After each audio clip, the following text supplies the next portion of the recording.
Mummy ఎంత తక్కువ మన పప్పిగా అదేం కాదురా బిట్టు, మార్నింగ్ పూరి తిన్నామా, అది ఆయిల్ ఫుడ్. అందుకే కొంచెం రైస్ పెట్టాను అనుకో సరిపోతుంది. ఈ సమ్మర్కి ఉడుకు చెమటలు చూసి ఎలా పట్టేస్తున్నాయి. చెమటలు ఏం తింటాం, ఏమి తినలేం కదా, సరిపోతుంది రైస్.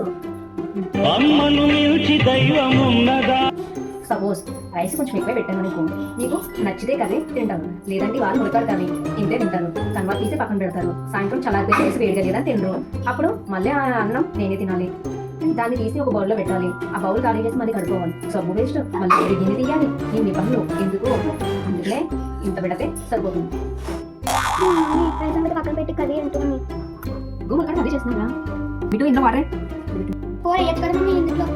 సుంటే రేపు పొద్దున్న వండుకుందాం. ఈ 2 ఎగ్లు ఇవాళ 4 ముక్కలు చేసుకుందాం రా. ఇంత మొక్క కూడా వేస్ట్ అయిపోతే పైకి ఉల్లిపాయలు కూడా ఎక్కువ పడతాయి. కారం కూడా తగ్గట్టు వేయాలి. సరే